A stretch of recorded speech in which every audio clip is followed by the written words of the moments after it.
gallery extraction technique was used when the desired rock was buried under layers of rubble. This method was often necessary in order to find the whiter and finer limestone required for a smoother finish.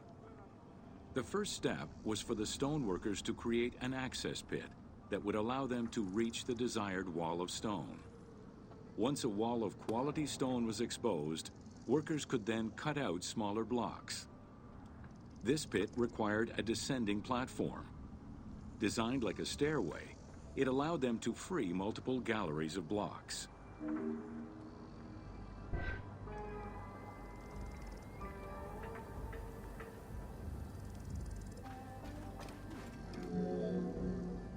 To cut the stone, they created a longitudinal kerf, or slit, and then cut the rock at a 90-degree angle.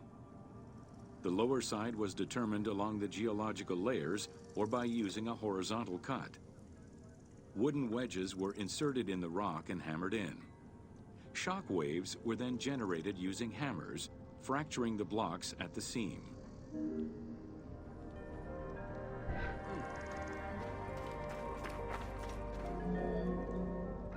To maintain the stability of these mining pits over the course of quarrying, workers would leave support sections of unexcavated rock.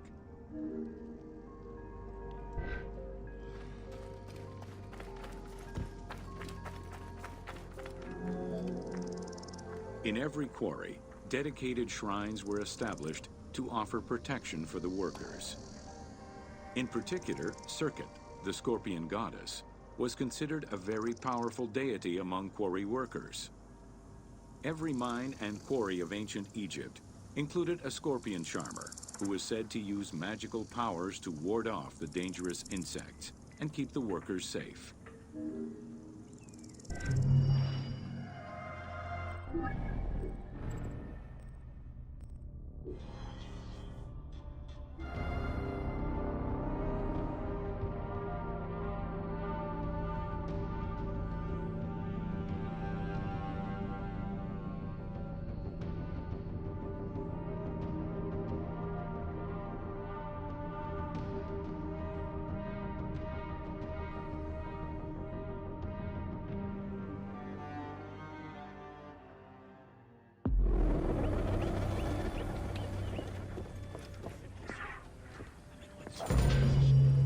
Welcome to Workers and Whether workers were employed for the pyramid construction or at the quarries, the government supplied food and housing.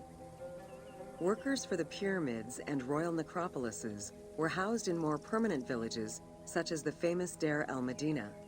Quarry workers had more temporary lodgings. All skill levels were needed and utilized, from basic work hands to prepare the gypsum, to brickmakers and sand carriers, to skilled stonemasons to shape the blocks.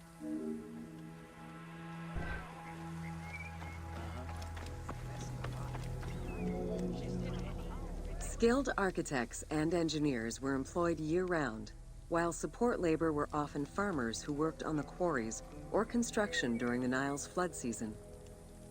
The basic laborers were hardworking and versatile. Many may have been farmers who joined the construction during the off-season. Hieroglyphs found in the work villages listed assigned job titles.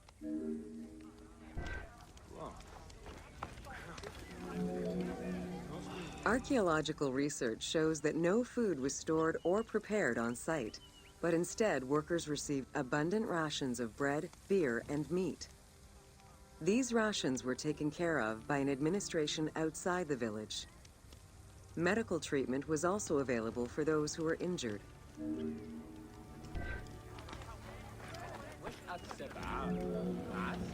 While some quarries were close to the Nile, others were located across the desert and required long expeditions. These expeditions were sanctioned by the state. They involved complex logistics and required many participants. Transporting a block by land meant that workers had to overcome the weight and friction of the load. To solve this, they first dug a track in the ground. This path was sometimes reinforced with rails upon which a sled, used to ferry the blocks, would be pulled.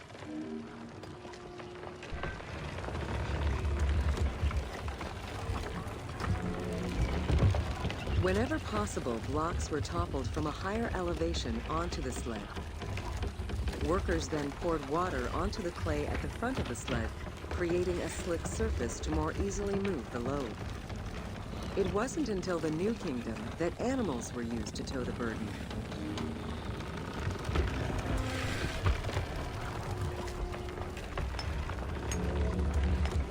During flood season, the Nile was at its largest and deepest, which allowed the transportation of the heaviest and biggest loads. Quarries close to the river had troughs dug out to deliver the stones to the shoreline. Harbors and wharfs situated at the river's edge allowed the transfer of materials and supplies. Harbor warehouses accommodated additional stocks of stone so that they were available for the winter sailing season.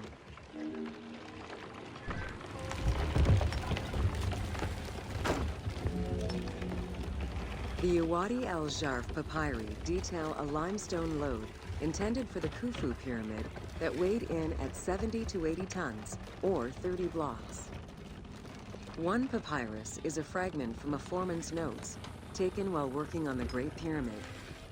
It details the transportation of limestone blocks from the Tura quarries to the construction site of the pyramid.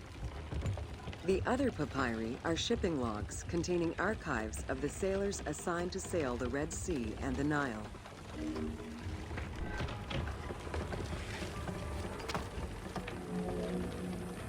Stone cargo generally weighed 15 tons per boat, amounting to roughly 6 or 7 blocks per trip.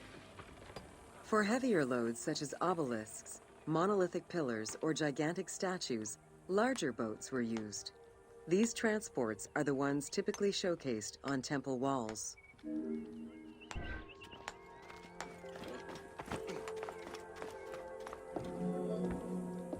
River transportation was the most efficient way to ferry stone blocks between the quarry and the construction site.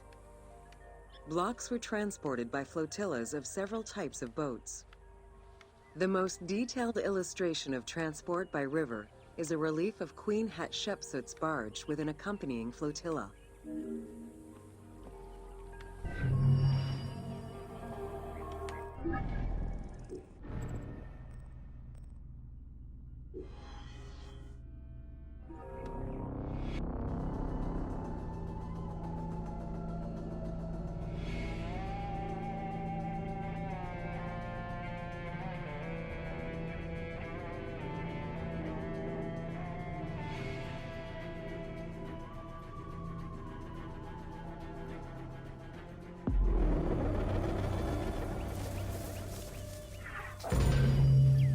Welcome to Agriculture and Seasons.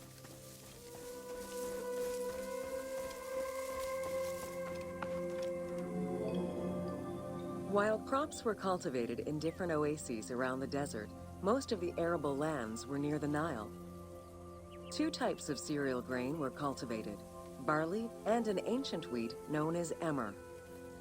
These two key ingredients contributed in establishing bread and beer as the staple of the Egyptian diet and the basis of its economy.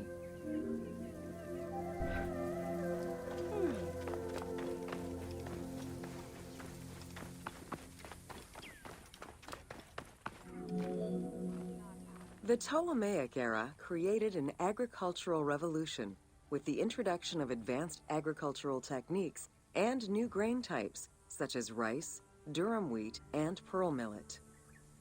The resulting agricultural mass production greatly increased the economy of ancient Egypt.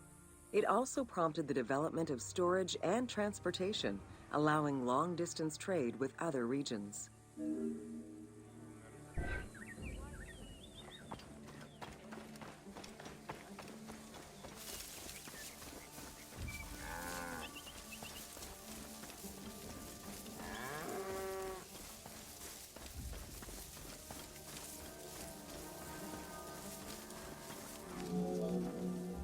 Both bread and beer rations were part of a system of barter payment.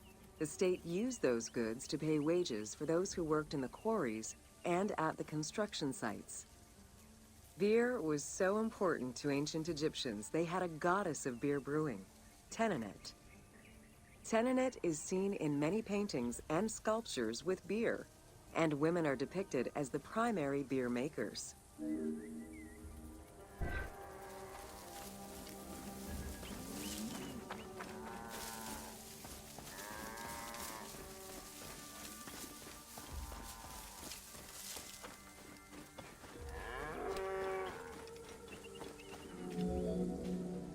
In order to increase agricultural production, fertile land was divided into plots and large agricultural villages were encouraged. The state and temples were the biggest landowners. Depending on the region, fertile land was managed by civil servants or rented to individuals.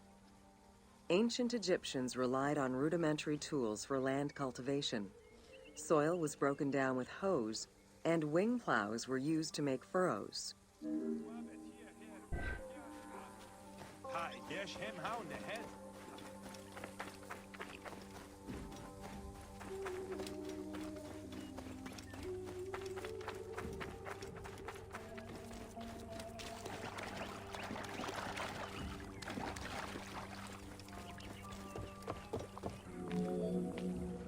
The three seasons known as Akhet, Peret, and Shemu corresponded to a specific phase of the agricultural process and the river's natural changes.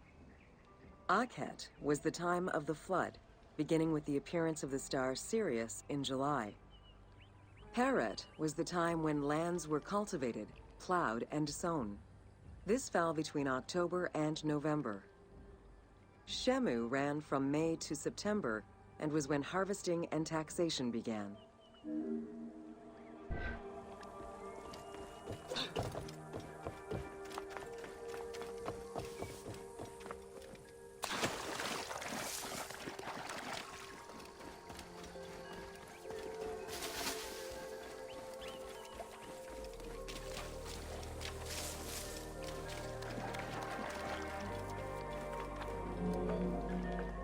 The pharaoh's duty was to uphold order against chaos and provide for his people.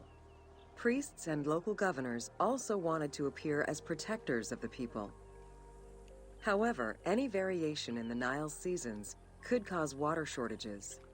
This had devastating consequences on wheat and barley crops. The pharaoh, administrators, and priests knew they needed to demonstrate their ability to prevent such a catastrophe from happening. And so they invented the story, which would be inscribed upon the famine stela.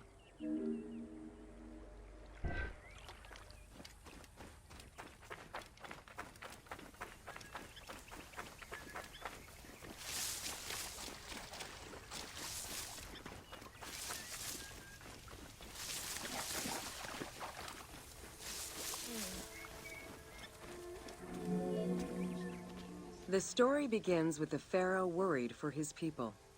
The Nile hasn't flooded in years, and his people are starving. In search of the origins of the flooding, Djoser seeks out Khnum, the protector god of the region and the source of the drought.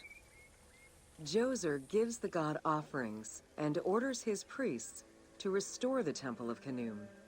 These offerings please the god, and the floods are restored. This story was intended to highlight the importance of the deity in everyone's daily lives, while also demonstrating the crucial role that the priests and the king played in feeding and protecting the people of Egypt.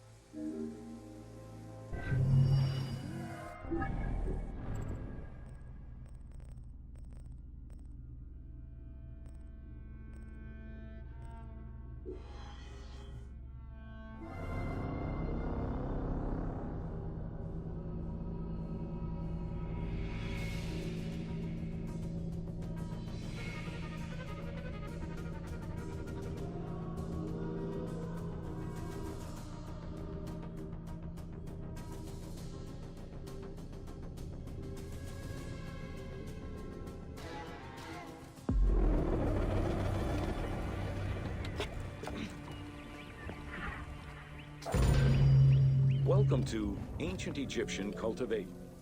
The new grain types of the Ptolemaic period required a great deal of water.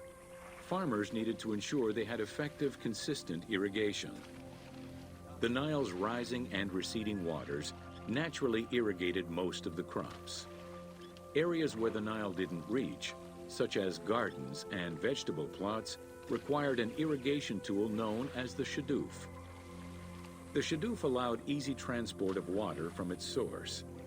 It consisted of a tall wooden frame with a long pivoting pole and suspended bucket. The system could be raised and lowered with little effort.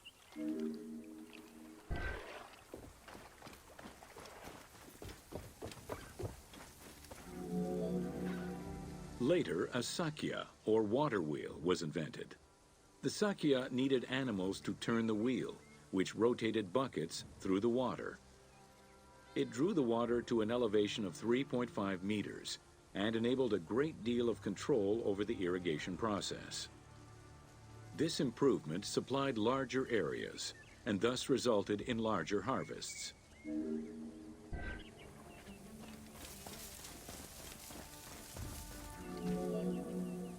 The threshing process separated the grain from its husk.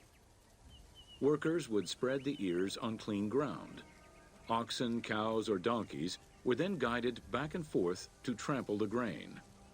This continuous movement worked the grain loose while preventing the animals from eating it. Unwanted chaff and straw were swept away, or gathered and added to the mud used to make bricks, to make them stronger.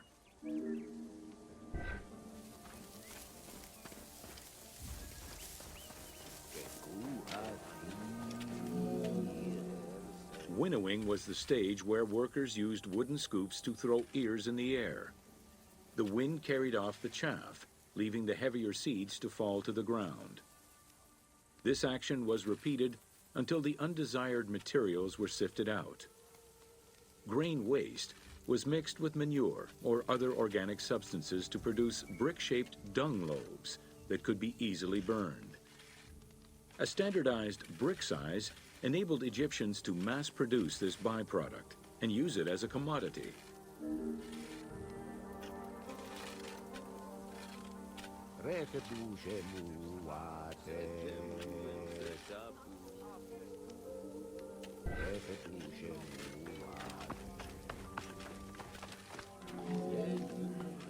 Transporting large amounts of grain required ships equipped to carry heavy loads. These goods were moved during the Nile's flooding season, when the river was deep enough for large ships.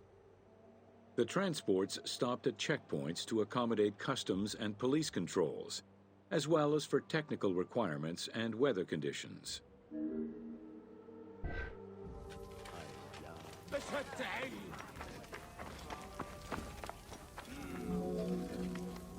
Having reached Alexandria's inner harbor, the wheat was unloaded under the supervision of a civil servant in charge of wheat management. Portions were distributed to Alexandria's city market, and the remaining stockpile was either exported or stored in warehouses.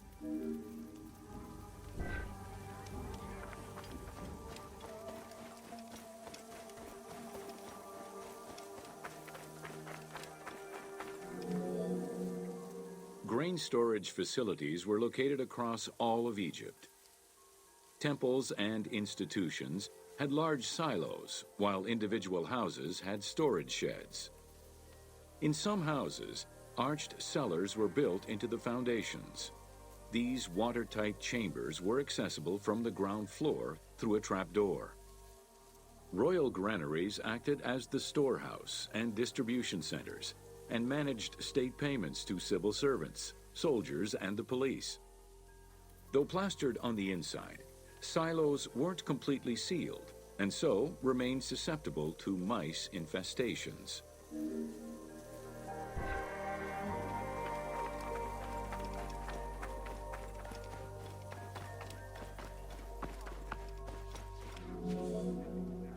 When the grain was ready for processing, it was poured into bowls and pounded into a coarse flour. That flour was then passed through a sieve to make it of finer quality and further ground between stones. Ancient Egyptians did not stock flour. Instead, fresh grain was portioned out each time to produce flour as it was needed.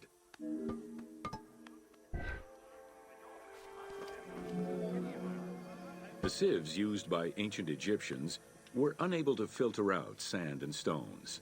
Grit often passed into the flour, causing long-term tooth abrasions among all classes of Egyptians.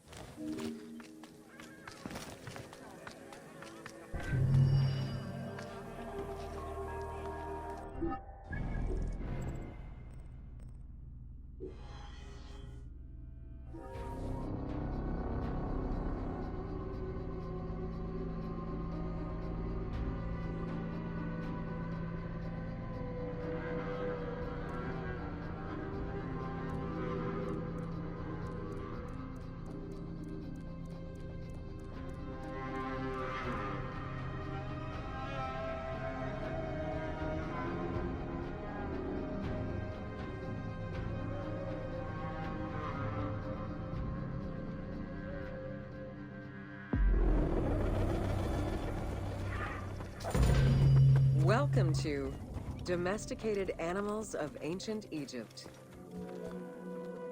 Agriculture and domesticated livestock were introduced 6,000 years ago. Archaeologists have found traces of cattle, donkeys, pigs, and dogs. Dromedary are thought to have been introduced during the Persian invasion.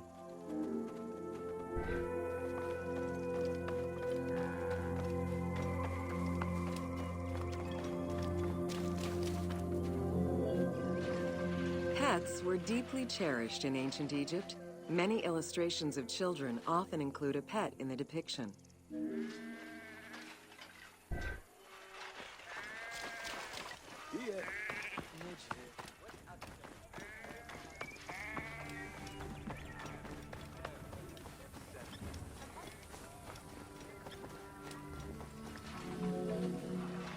One of ancient Egypt's most iconic animals, the cat, wasn't adopted into their daily life until the Middle Kingdom.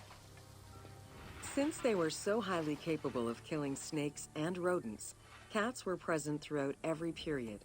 However, they only became pets sometime during the Middle Kingdom.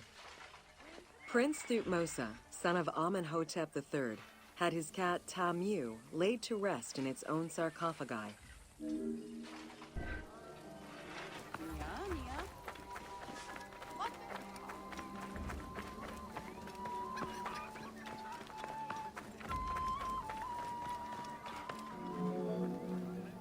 The earliest reference to dogs dates back to 5000 BCE.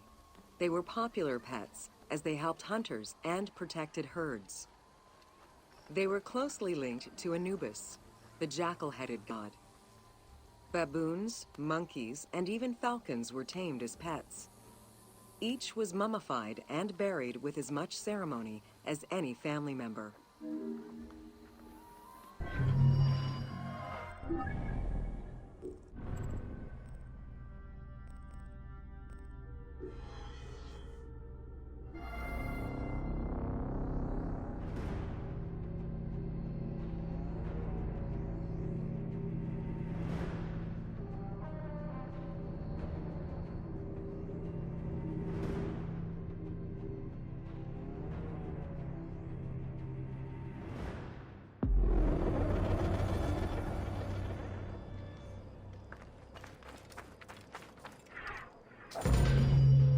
Welcome to Ancient Egyptian Medicine. Evidence of advanced medical procedures have been found on mummies, and ancient Egyptians left detailed medical writings from diagnosis to follow-up treatment. One of the oldest known surgical studies is the Edwin Smith Papyrus. It's one of the first documents in history that notes an association between the integrity of the brain and cognitive functions, including cases of ocular complications and paralysis following head trauma. Vinegar-treated marble stone from Memphis was used as an anesthetic.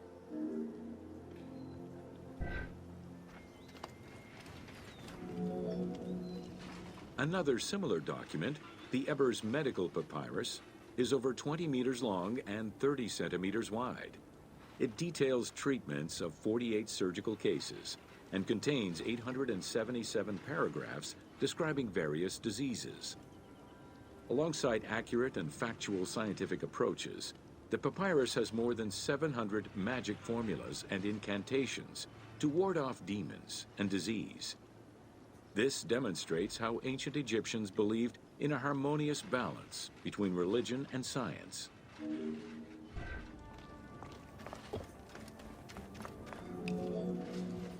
Remedies were considered as medicine and carried by doctors and priests.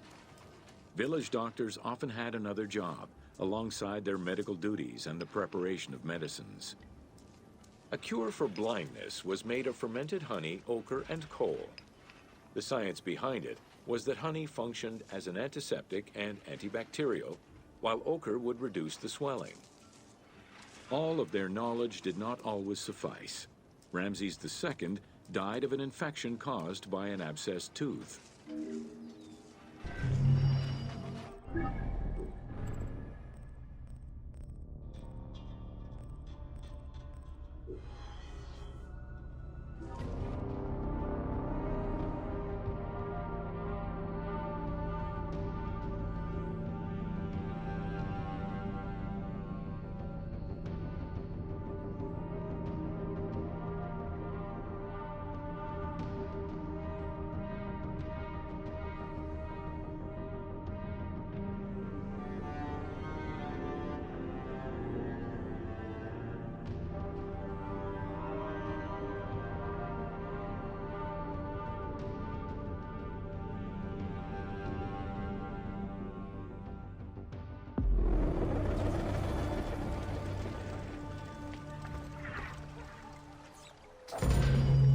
Welcome to Leather and Linen in Ancient Egypt.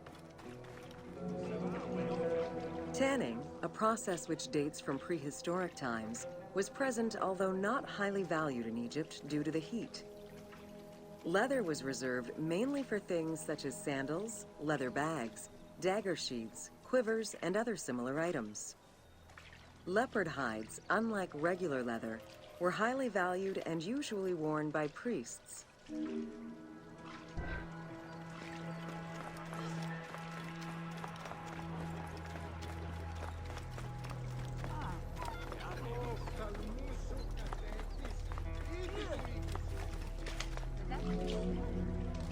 Valued for its coolness and freshness in hot weather, linen was the fiber most commonly used for fabrics and textiles.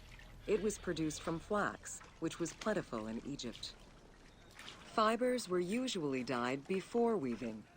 While color was used in the production of textiles, dyes weren't commonly used for clothing, and most Egyptians wore white. The color represented spiritual purity, a goal to reach for every day of one's mortal life.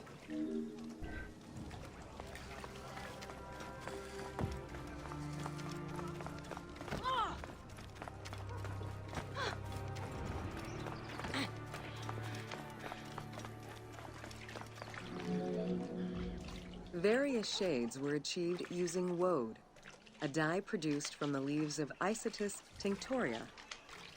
The plant was cultivated for this purpose within the Nile Delta and allowed for the creation of various colors. For example, different maceration times of the leaves would result in colors ranging from red to green, while adding in limestone shifted it to blue. During the Greco-Roman period, other ingredients were found, resulting in a wider range of colors.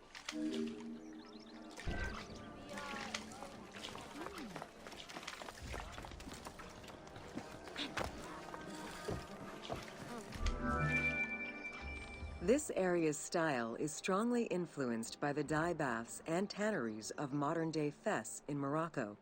This helped Ubisoft envision what such locations might have been like in ancient Egypt.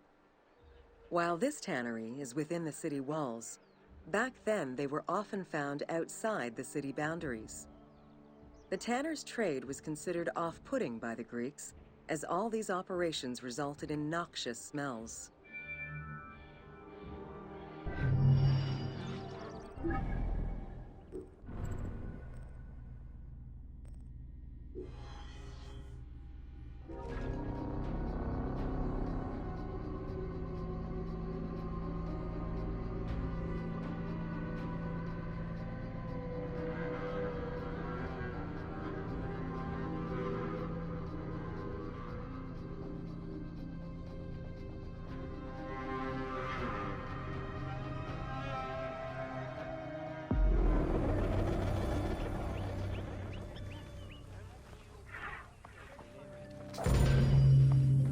Welcome to Ancient Egyptian Fashions.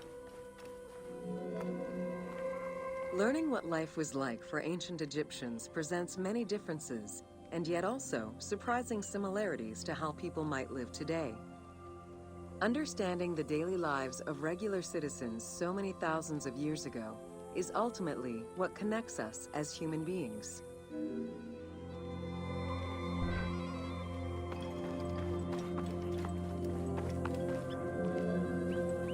Jewelry was a popular item among ancient Egyptians of all social standing. Both men and women wore earrings, rings, and bracelets. Status determined how much jewelry a person wore and what it was made of. Common folk wore pearl necklaces, simple bracelets, and leather bangles. Brightly colored earthenware and glass paste were a favorite enhancement.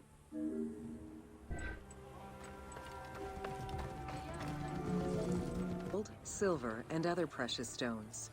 Because gold never lost its shine, it was considered akin to the flesh of the gods. Wide jeweled collars were a favorite. Made with rows of beads formed into patterns of animals or flowers, the soft chiming sounds they made were thought to appease the gods.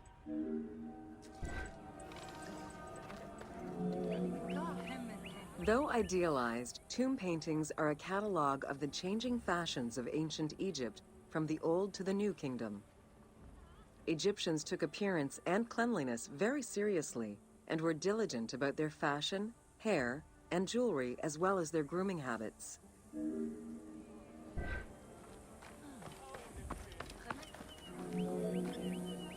The fabric of ancient Egyptian clothing was almost entirely made from various grades of linen.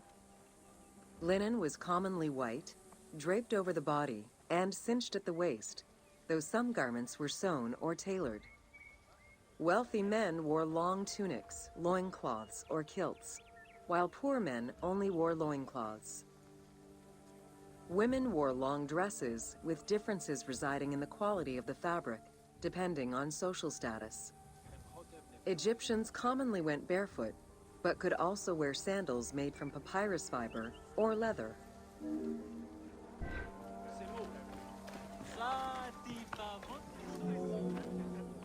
Cosmetics, including concoctions to prevent body odor and bad breath, were an integral part of everyday life for Egyptians. Used by both men and women, cosmetics were used as moisturizing ointments and sun protection as much as for beautification. Red ochre, a natural clay, was the most readily available cosmetic to tint lips and cheeks. Henna was used on nails and lips, and as hair coloring. It was also favored by richer women to decorate their palms and the soles of their feet.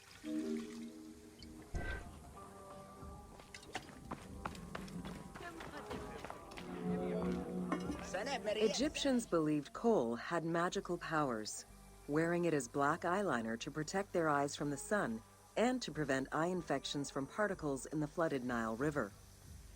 A special green kohl, made from ground malachite, was worn for ceremonies and religious rituals.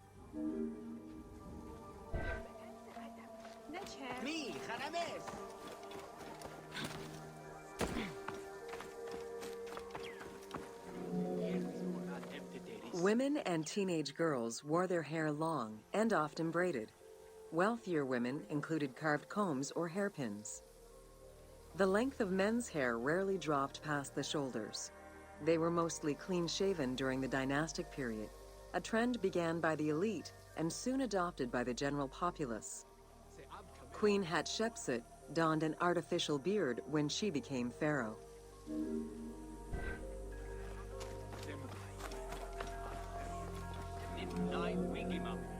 Wigs were very popular, used for special occasions or to conceal gray hair or baldness. They were fastened in place with beeswax. The most expensive wigs were made from human hair and reserved for royalty. Other wigs were composed of linen, wool, or animal hair.